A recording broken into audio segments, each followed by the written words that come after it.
Plus de 1000 entreprises participent à la 47e édition de la Foire internationale d'Alger. L'Algérie participe avec 453 entreprises publiques et privées, tous secteurs confondus. Les deux secteurs dominants qui sont l'agroalimentaire et l'électroménager sont aussi présents. Des entreprises algériennes qui sont aussi venues sonder les attentes du consommateur et confronter leur savoir-faire face à leurs concurrents sur le marché national. Le secteur public et le secteur privé s'affrontent dans une arène à l'apparence sereine. L'énième fleuron national de l'électroménager expose à la SAFEX. L'ambition et la nouveauté émergent de son discours. L'ouverture du marché nous a permis de nous adapter. À un moment donné, on avait le monopole.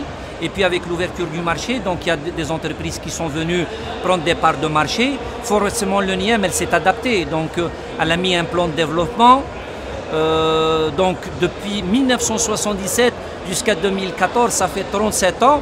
Quand même, ce n'est pas rien, hein. Depuis qu'il y a la concurrence, nos chiffres ont augmenté, notre chiffre d'affaires a augmenté. Parce que nous avons mené des actions. On a fait un plan de développement qui nous a permis d'augmenter notre chiffre d'affaires. Chaque année, il augmente de 10%. Les fabricants privés de l'électroménager sont aussi présents avec une politique commerciale beaucoup plus agressive, basée sur la communication et la promotion du savoir-faire. Les difficultés, elles, sont d'une autre nature.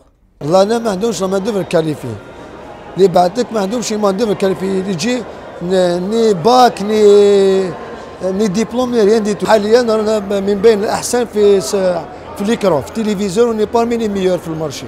ورانا جبنا دي برودوي جدد باش يتعرفوا بهم الناس الغاشي اللي يزورونا المعرض. L'agroalimentaire est lui aussi en pleine expansion. À cheval entre l'industrie et l'agriculture, ce secteur basé sur la transformation des matières premières bénéficie du soutien de l'État via les programmes de relance de l'agriculture et l'encouragement à l'investissement agricole. L'entreprise des industries céréalières et dérivées, l'Eriad d'Alger, est présente à cette foire et expose ses nouveautés à ses clients. On triture le blé dur et le blé tendre pour obtenir deux produits, plutôt trois produits. Pour la semoule, c'est la semoule fine, la semoule grosse et la semoule SGM moyenne. Parfois, nous avons des blés locaux qui sont de mauvaise qualité, il faut le reconnaître, c'est des blés mitadinés. Nous faisons des coupages, c'est au niveau du labo qu'on fait le coupage, qu'on détermine le coupage pour avoir un produit, disons, stable de qualité. On demande au privé de nous suivre, parce que dans tous les cas de figure, on ne peut pas, uniquement les élèves ne peuvent pas subvenir aux besoins de tous les boulangers.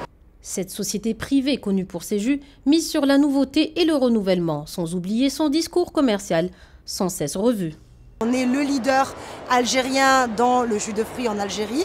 Donc on a une gamme qui est assez variée, qui est plutôt variée.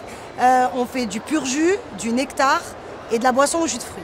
Donc notre matière première, c'est vrai que nous, on voudrait qu'elle soit 100% algérienne, donc issue de l'agriculture. Malheureusement, et en raison de la structure de l'agriculture en Algérie, on n'est pas en mesure de travailler avec des produits 100% algériens. On travaille avec du concentré de fruits qui est importé, bien entendu. Nous attendons que ça, de pouvoir travailler avec un produit agricole algérien. Mais de gros efforts sont à faire au niveau de l'intrant, donc au niveau de l'agriculture. Consommer algérien est un effort entre le fabricant public et privé et le consommateur local. En attendant la réussite de cette équation, le consommateur algérien cherchera toujours la meilleure qualité au meilleur prix.